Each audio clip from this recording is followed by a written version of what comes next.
اب اگر ہم دیکھ لیتے کہ جس طریقے سے یہ جو گورنمنٹ ایکٹ کر رہی ہے، فار ایگزامپل ابھی ہم لوگوں نے ایک ڈیمونسٹریشنز جب ہم کرتے ہیں، پاکستان تحریک انصاف کرتی ہے، تو پاکستان تحریک انصاف کو اجازت نہیں ملتی. پاکستان تحریک انصاف کو اس وقت پولیس آ کے ان کو اریسٹ کرتی ہے، آنسو گیس پھینکتی ہے، لاٹھی چارج کرتی ہے، اور یہ تھرو آؤٹ کر رہی ہوتی ہے. اچھا، دوسری طرف ہم دیکھتے ہیں جب مولانا فضل الرحمان یہ مانگتے ہیں تو ان کو بھی اجازت نہیں ملتی، لیکن جب وہ جلسہ کرتے ہیں تو کوئی ان کو کچھ نہیں کہتا.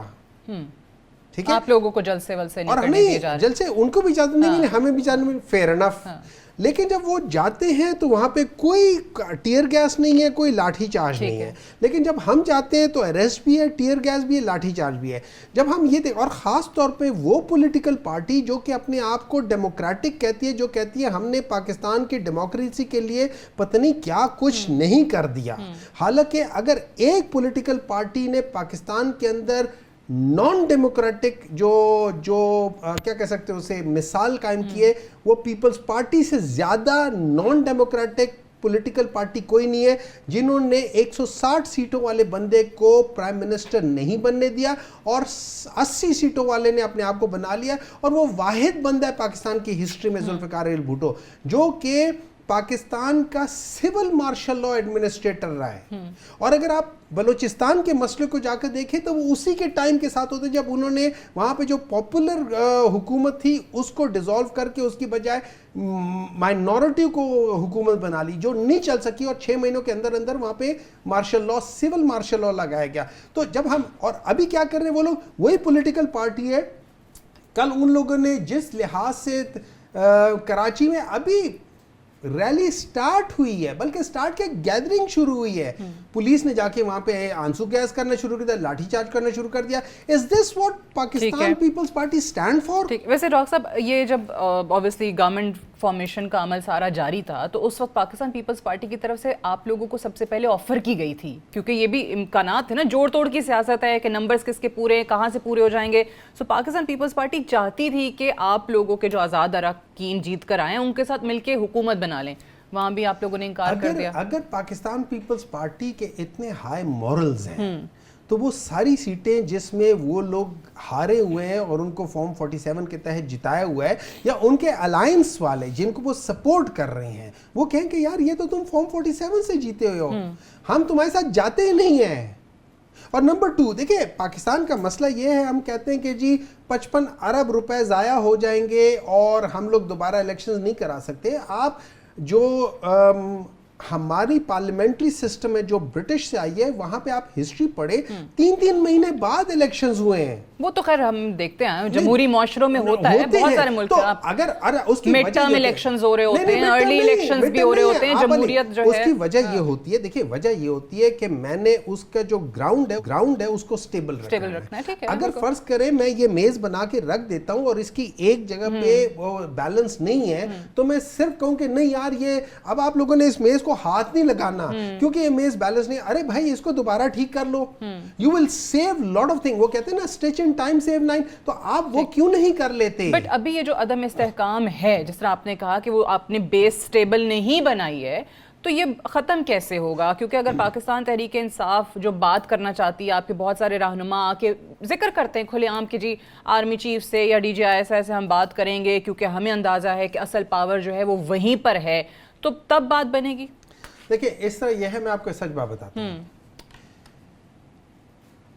جن لوگوں نے جو الیکشن کمیشن ہے جو اس میں ڈائریکٹلی انوالو تھے، پاکستان تحریک انصاف کو ان کا حق دینے سے جو روکنے کے لیے تھا، they were directly involved. ٹھیک ہے، انہوں نے جن کو دیا ہے وہ پاکستان مسلم لیگ نون ہے، MQM ہے اور پیپلز پارٹی ہے. ٹھیک ہے، اب اگر ان لوگوں کے اندر ہائی مورل گراؤنڈز ہوتے ہیں تو جیسے جماعت اسلامی کے امیر نے، ٹھیک ہے، ان لوگوں نے جس طریقے سے کہا کہ نہیں حالانکہ میرا نام ہے لیکن مجھے پتا ہے میں ہارا ہوا ہوں، جس طریقے سے باقی لوگوں نے کہا ان کو چاہیے تھا for the larger interest of the country یہ کر لیتے ہیں. اب سوال یہ ہے کہ کس سے بات کرنی چاہیے. دیکھیں اس کا میرے لحاظ سے یہ ہے کہ ہم ہر ایک سے بات کرنے کو تیار ہیں. جو لوگ ڈیسیژن میکنگ کر سکتے ہیں. ٹھیک ہے, سیاسی جماعتوں سے نہیں بات کرنا چاہتے آپ لوگ, ہر ایک سے, کیونکہ آپ کے لوگ کھلے عام کہتے ہیں کہ ہم نے سیاستدانوں سے یا اس گورنمنٹ سے بات ہی نہیں کرنی ہے, انہوں نے ہمارا مینڈیٹ چوری کیا ہے, پلس ان کے پاس اختیار ہی نہیں ہے. دو چیزیں, جب آپ کہتے ہیں اس گورنمنٹ سے, میں گورنمنٹ سے اس لیے نہیں کرتا ہوں, ان گورنمنٹ کے پاس وہ مورل گراؤنڈ ہی نہیں ہے کہ یہ گورنمنٹ بنائے. سیاسی جماعت دوسری چیز ہے.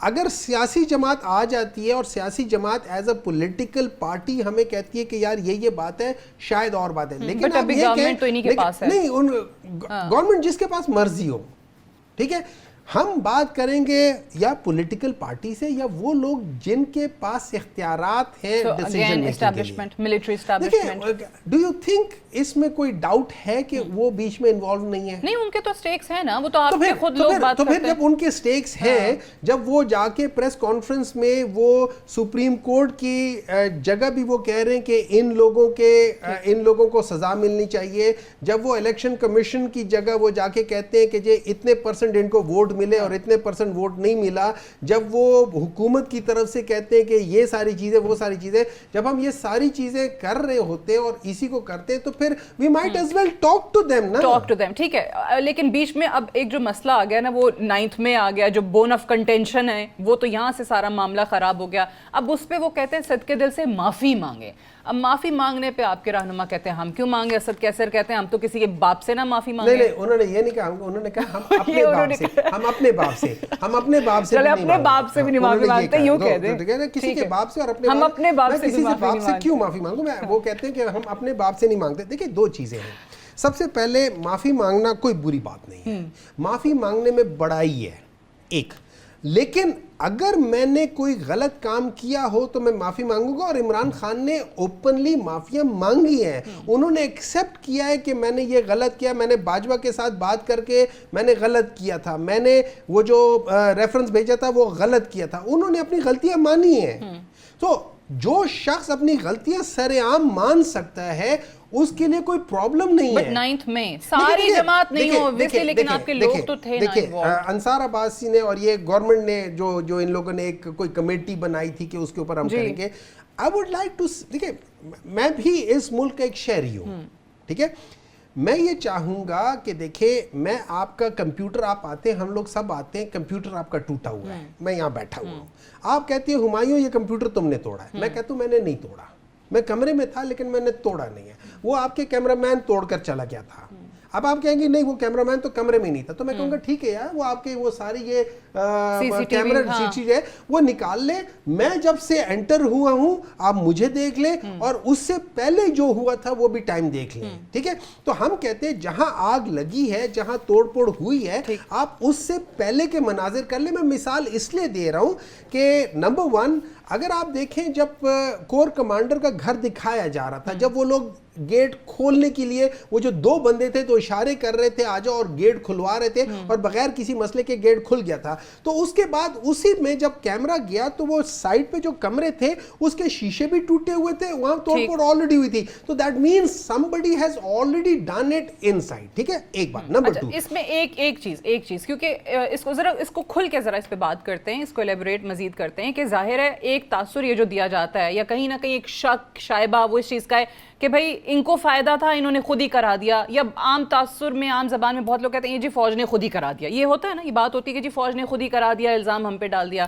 حسان نیازی خان صاحب کے بھانجے, ان کو فوج نے تو نہیں کہا تھا کہ کور کمانڈر کی پتلون نکال کے تو ویسٹ سائز بتائیں اور لہرائیں باہر آ کے گاڑی پہ چڑھ کے. دیکھیں میں یہ سمجھتا ہوں کہ irrespective of that وہ چیز کرنی ویسی غلط بات ہے, ویسی غلط بات ہے.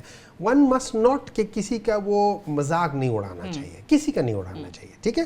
اچھا, اب وہ اگر ہم اس ایک طرف چلے جاتے ہیں, کیا از دیٹ انف کہ آپ لوگ کہیں کہ یار یہ پورا ایک دہشت گرد تھا؟ ہمارے ملک میں یہ یاد رکھیں جس کو ہم مادر ملت کہتے ہیں, فاطمہ جناح صاحبہ, ان کو بھی ہم نے غدار اور دہشت گرد کہا ہوا, ٹھیک ہے. اچھا, نمبر 2, میں ایک اور میرا ایک, بٹ اس میں آپ کے لوگ انوالو تو تھے نا, آپ کے خود مانتے ہیں. ڈاکٹر عارف الوی نے بھی کہا ہے اس طرح ہے, مجھے بعض چیزوں پہ ایز این انڈیپینڈنٹ آبزرور مجھے بعض چیزوں پہ کوشچن مارک آتے, بہت بڑے کوشچن مارک آتے. مثال کے طور پہ ڈاکٹر ہمایوں ایک وقت میں ایک وقت میں لاہور میں بھی ہے, کراچی میں بھی ہے, پشاور میں بھی ہے, فلانی جگہ پہ 10 جگہوں پر ہے. کسی جگہ پہ وہ چوری کر رہا ہے, کسی جگہ پہ وہ توڑ پھوڑ کر رہا ہے, کسی جگہ پہ وہ کیا چیز کر رہا ہے. سو اگر یہ ساری چیزیں ہوئی ہیں اور یہ ایف آئی آریں کٹی ہیں, ایف آئی آر کا مطلب ہے فرسٹ انفارمیشن رپورٹ ہوتی ہے, ٹھیک ہے, دیٹ مینس کسی نے وہاں کاٹی ہے. اگر کسی نے کاٹی ہے, اگر وہ جھوٹ ہے تو پھر اس کا مطلب دیکھیں نا, بات یہ ہو جاتی ہے جب وہ جھوٹ ہونا شروع ہو جاتا ہے نا تو آپ کے پورے سسٹم میں, اور یہ ایک بندے پہ نہیں ہے, بہت لوگوں پہ. دیکھیں اس پہ تو آپ کو مجھے یا کسی کو بھی کوئی اعتراض نہیں ہوگا کہ جہاں پہ کوئی بھی شخص انوالوڈ ہے اس قسم کی چیز میں, آپ کی پارٹی کا ہے یا نہیں ہے, اس کو سزا ہونی چاہیے, جو نہیں ہے وہ باہر آنے چاہیے. اس پہ تو نہ آپ کو اعتراض ہے نہ مجھے. ہم نے کب کہا ہے کہ سزا نہ دو؟ بالکل ٹھیک ہے. ہم نے کب کہا ہے کہ 9th میں جو ہے صحیح چیز ہے؟ ہم نے کب, ہم ان سب چیزوں کو جتنا یہ لوگ کنڈیم کر رہے ہیں اس سے زیادہ ہم اس لیے کنڈیم کرتے ہیں, ہمارا اس ملک میں نہیں, ہمارا اس ملک میں ان لوگوں سے زیادہ سٹیک ہے. نہ میری اولاد باہر ہے, نہ میں باہر ہوں, نہ میری جائیداد باہر ہے. یہ سارے لوگ بھاگ جائیں گے, کوئی دبئی بھاگ جائے گا, کوئی انگلینڈ بھاگ جائے گا, کوئی امریکہ بھاگ جائے گا. بٹ اس وقت جو چیزیں جہاں رکی ہوئی ہیں, how do we move forward from here? You think کہ ایک کوئی ٹروتھ اینڈ ریکنسیلیشن کمیشن ہونا چاہیے؟ Good point. اچھا کیا ہوتا ہے ٹروتھ اینڈ ریکنسیلیشن؟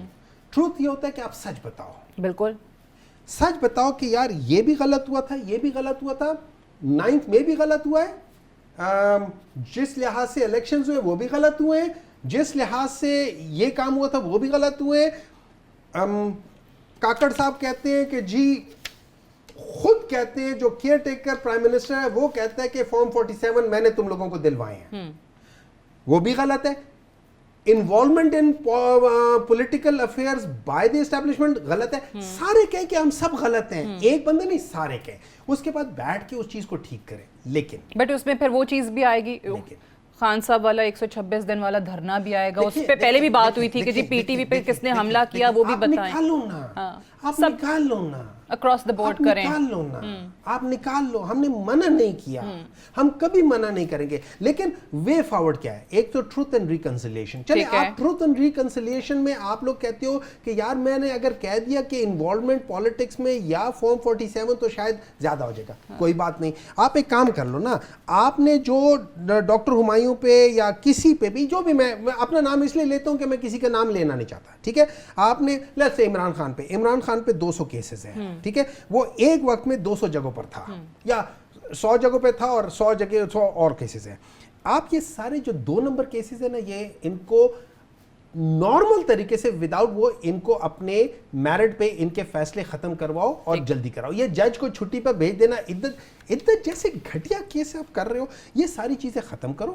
ایک چیز. نمبر 2, جن کو میں یہ نہیں کہتا ہوں آپ کیسز ختم کرو, میں یہ نہیں کہتا ہوں, میں کہتا ہوں کہ جن لوگوں کو بیل ملنی چاہیے ان کو بیل مل جائے, ٹھیک ہے. یہ یاد رکھیں, ان سب کے اوپر ایک ہی وقت کے 10 کیسز ہیں, تو اس کیس سے بیل ملتی ہے اسی ٹائم کے کسی اور جگہ پہ جا کے وہ کر دیتے ہیں.